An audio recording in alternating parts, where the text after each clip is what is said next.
Hi, hello, and welcome to yet another Expat. This is episode 61. I am recording from my room here in Berlin, bringing random thoughts and news and silly facts for you on this fine day. I hope you are doing well, and another week, another podcast. I have to say the consistency is quite good, and consistency is important in a lot of different contexts. So, for example, I thought biking every day to work will get me back in shape because this version of me that you're listening is the heaviest version of myself that has ever existed. And for some reason, I think my phone is catching up with me like always because now I'm getting some Instagram ads that say, "We are looking for men that haven't worked out. For a complete transformation, sign up for this 90-day plan." And it has an AI middle-aged person who looks like jacked with abs and muscles and everything. It's a catchy title, right? I'm like, you're looking for men that have not worked out forever for a complete transformation? How can I be so lucky? This sounds exactly like me. But I think all of that as I scroll very quickly away to not give any more hints. But yes, I bike to work every day. It does nothing. Nothing has woken up yet inside of me after a few weeks of doing it. But it's fun to use the bike and observe what's happening around. So here's my favorite thing.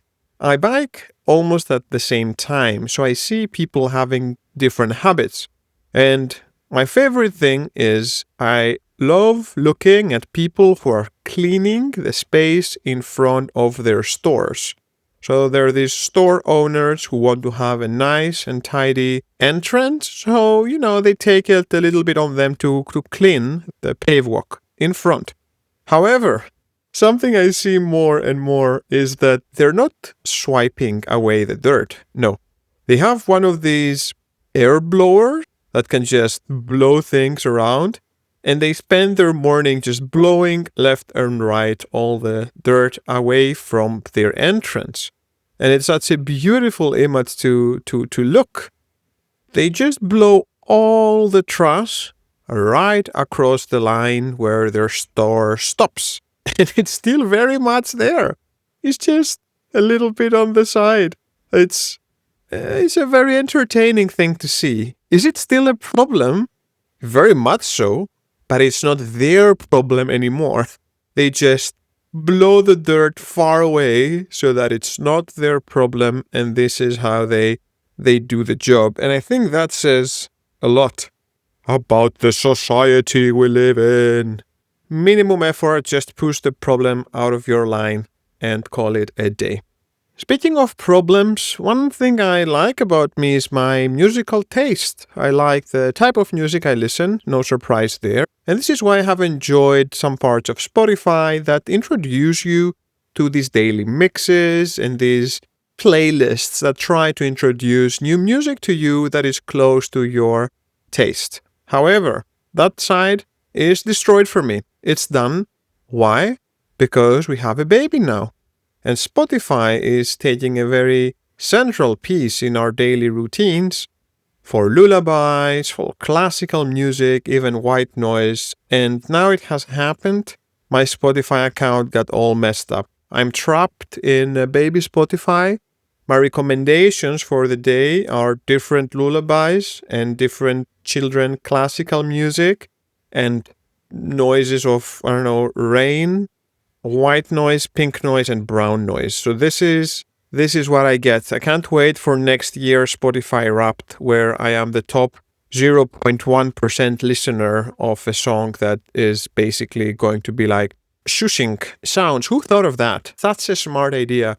Just stay in front of a mic, shushing away for 8 hours, and then you have one of the most listened tracks out there. I'm just throwing ideas. And that's the world today. The world is filled up with crazy ideas. Here's one more that I saw recently. A German startup decided to launch a space capsule, right? Launching things in space has been very hot in the past years and continuing to be. But they thought, what are we going to send up there? People have sent all sorts of things. This German startup decided to send the remains, the ashes of dead people. And it was a big hit. 166 people paid to have the ashes of someone sent into space. And they named this mission Mission Possible. And keep that in mind, because that is such a great name for what happens next. So yes, the ashes of 166 people and some cannabis seeds. Can this be more Berlin-y? I don't know. But the cannabis seeds were there for some scientific research, maybe to see if we can grow weed on Mars once we get there. Everything seemed on track. The capsule successfully launched and it reached space. It did 2 orbits around the Earth and then it was set to return. But as it was returning, it went silent. They lost the signal. They lost the capsule.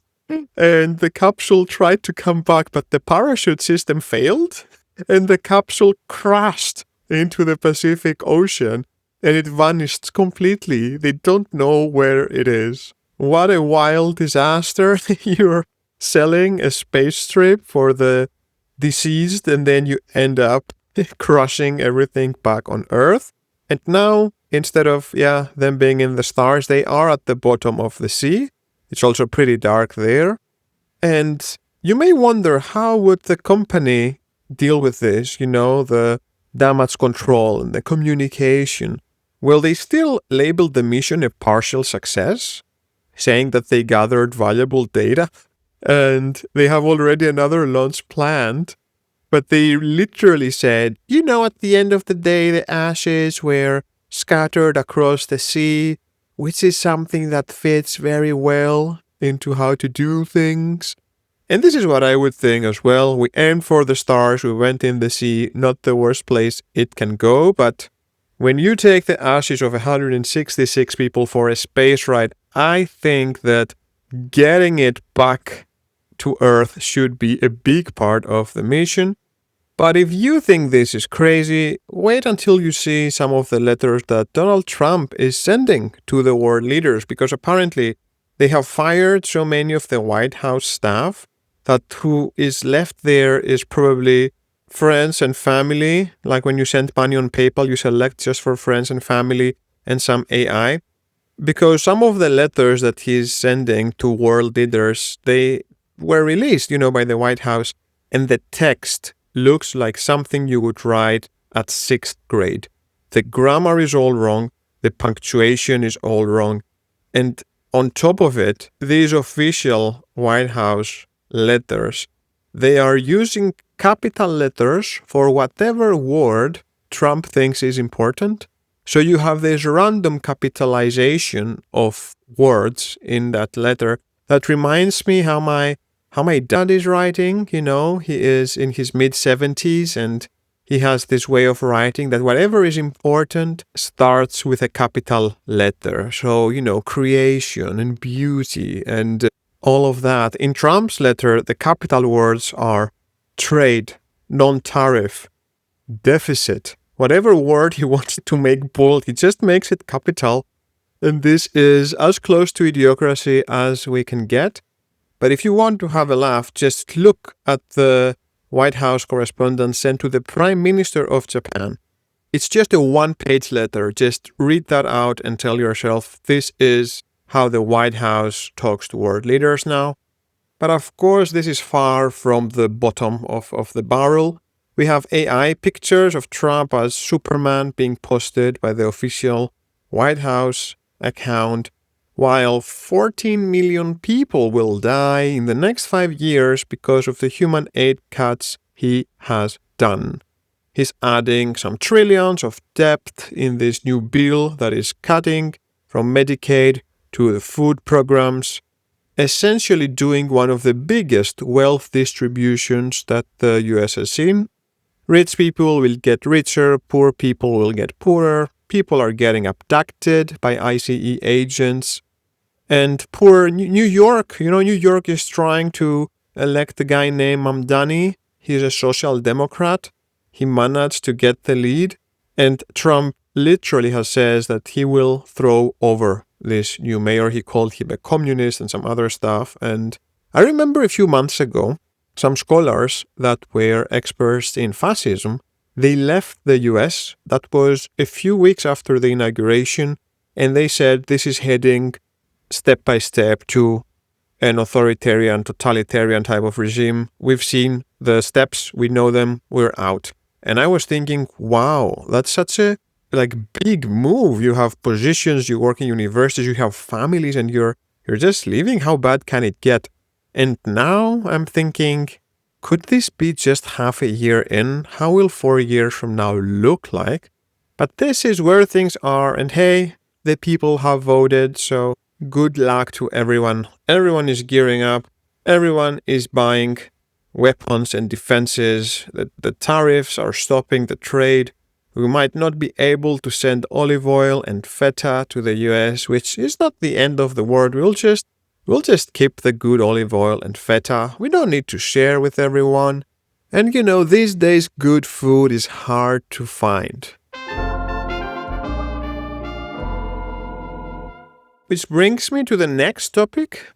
In Berlin, the most famous Berlin kebab, the Mustafa's Gemüse kebab, might be taking a hit. So this is a super famous kebab. It has a super long line all the time. Even Kanye West went there, although that could be a reason to not go there. But this is the most famous kebab. And apparently, it's closing. These were the headlines. Oh my God, the Mustafa's. It even sparked the name of a chain of restaurants in Spain, and it's such a famous one. But it's closing, and apparently I opened the link, I opened the article, and I'm like, oh my God, where is this kebab going? And it's not fully closing, it's just opening across the street.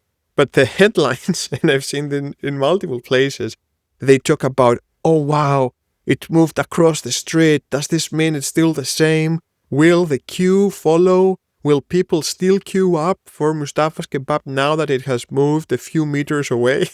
And I find this such a ridiculous one. First of all, I think these articles are creating a problem, even though there wasn't a problem. If I arrived at that station and I looked for the Mustafa's kebab and I was like, I think it was here. And then I look across the street and I'm like, oh, okay, I guess it's there. I wouldn't have a problem. But now, with all these Berlin headlines saying, oh, the historical kebab is gonna close, and now it's gonna be different, it's gonna be few meters away, does this mean that it has lost its thing? I'm finding it ridiculous because I guess there is a chance that people will say, okay, this is different, we stop going, and that would be such a fun end. More things are changing in Berlin. Another burning issue is that the Next Bike will stop.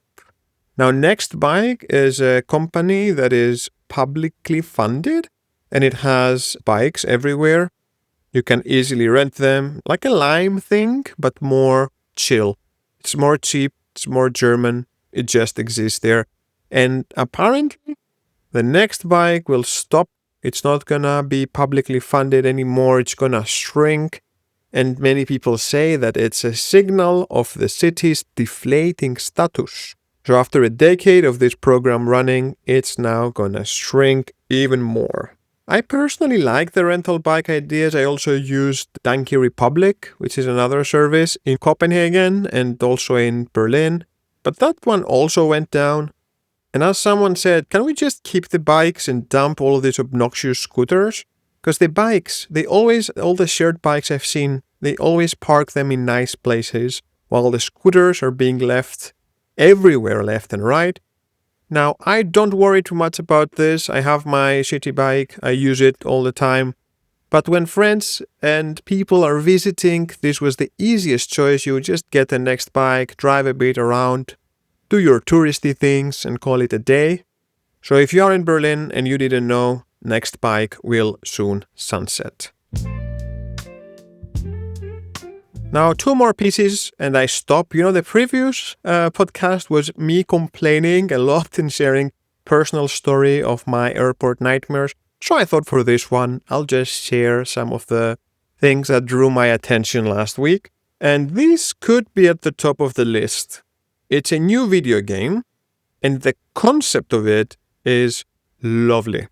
It's made by a South African studio, and the players are finding themselves in a major museum. And in that museum, through the walls, there are, all sorts of African artifacts. And they are artifacts that were stolen. So in this video game, which looks a little bit like Tomb Raider or Prince of Persia, it features a crew that are actually there to take back the stolen artifacts from Western museums and repatriate them to the peoples from whom they were taken.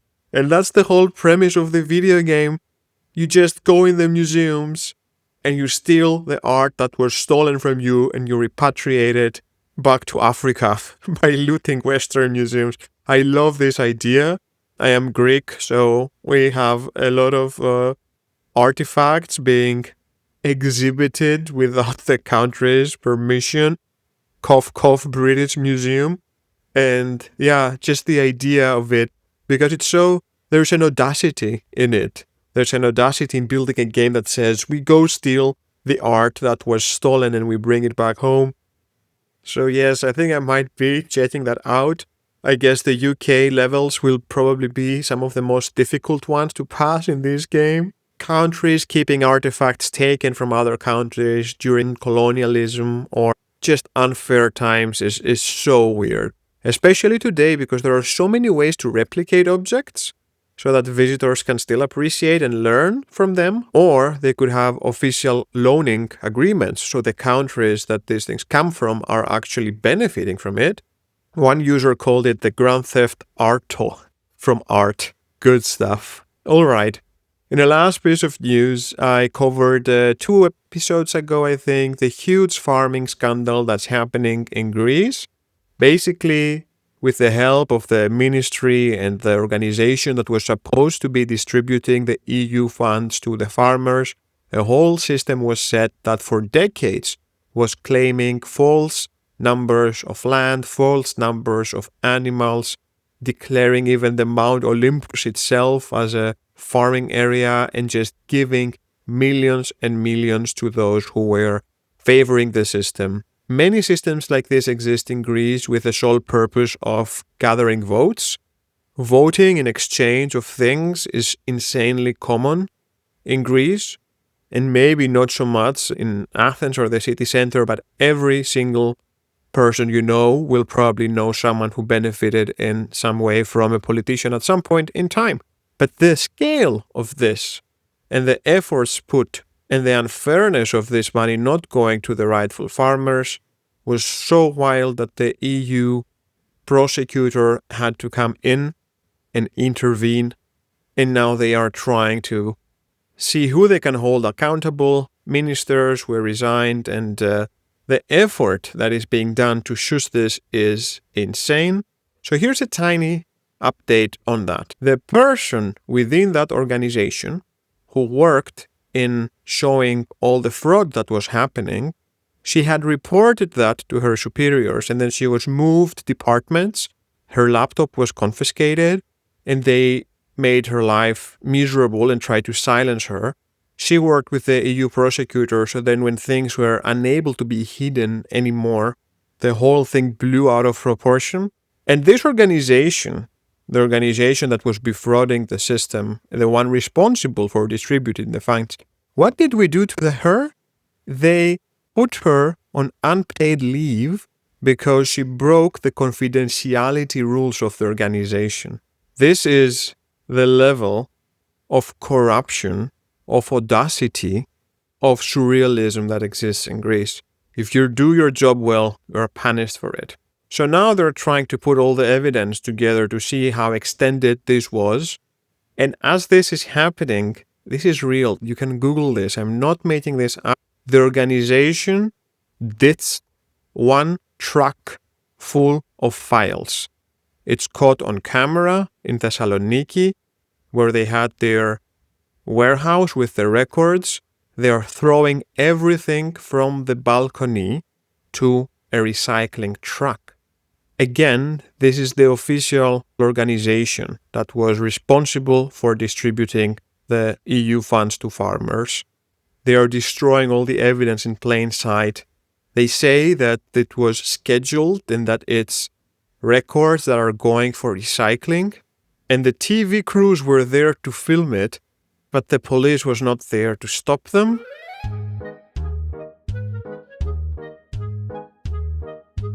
So this is the level of surrealism we're talking about. In a country whose government is exceptionally good at doing damage control and handling the communication of every single scandal that has happened, perpetuating a corrupt system that benefits the few in expense of the many, and covering it up while at the same time accusing and blocking anyone who tries to bring truth to the light. This is the ΟΠΕΚΕΠΕ scandal that's happening in Greece. Maybe we need to make a video game where a team of Greeks is doing heists in federal buildings and parts of the government, stealing data and showing the corruption.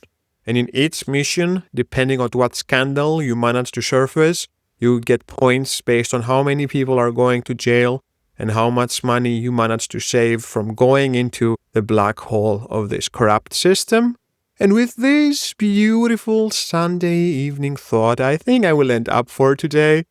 It was probably a lot, but like the person that's cleaning the dirt in front of their house, only for it to sit on the line right next to them on some other person's house. In the same way, I'm also, putting things out there. I'm not solving anything. All of these are still problems. I just gave them a bit of a push. Until next week, I hope that my Spotify will give me some real music recommendations, that startups will stop sending anything imaginable to space, or if they do, they at least manage to bring it back, that Mustafa gets to keep his Kebab stand, or ride away on a next bicycle into oblivion. This has been me. This has been you. As always, thank you for listening. If you like this podcast, consider rating it on Spotify, sharing it to someone, or leaving me a comment somewhere. Until next week, ciao!